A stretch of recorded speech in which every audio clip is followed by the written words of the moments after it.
Welcome to this tutorial on the ceil command in Splunk search processing language. The ceil command is a mathematical function that rounds numeric values upward to the nearest integer. This is particularly useful for ceiling calculations where you need to ensure you always round up, never down. Whether you're working with pricing data, resource allocation, or any scenario where conservative estimates are important, the ceil command provides a reliable way to handle numerical rounding in your Splunk queries. The syntax for the ceil command is straightforward and easy to remember. You simply write ceil followed by parentheses containing the numeric field you want to round up. The command takes any numeric field as its parameter and returns the smallest integer that is greater than or equal to the input value. This means that even if your number is already a whole integer, ceil will return that same integer. The key behavior to remember is that ceil always rounds upward, never downward. Let's look at some concrete examples to understand how ceil works in practice. When you apply ceil to 4.3, the result is 5. This demonstrates the upward rounding behavior. Since 4.3 is between 4 and 5, ceil rounds it up to the next integer, which is 5.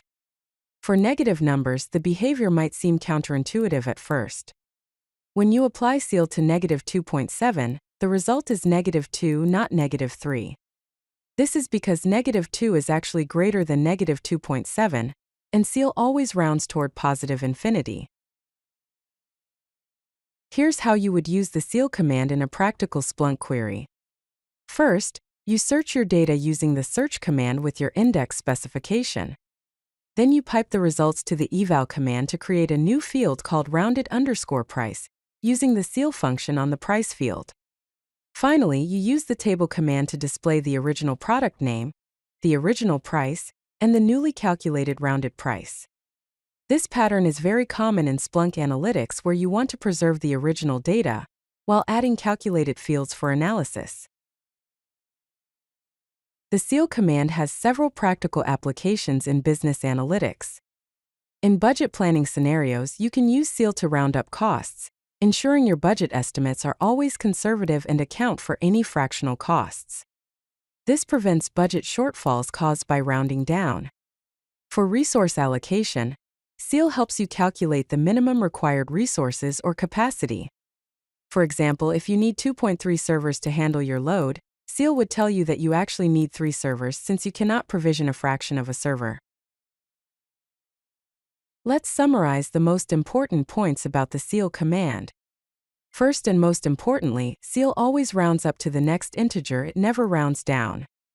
Second, the command works correctly with both positive and negative numbers, though the behavior with negative numbers requires careful consideration, since rounding up a negative number means moving toward 0. Finally, ceil is perfect for conservative estimates where you want to ensure you never underestimate values. This makes it invaluable for budget planning, capacity planning, and any scenario where rounding down could cause problems. If you like this video, hit that like button and don't forget to subscribe. Visit CodeLucky.com for more such useful content.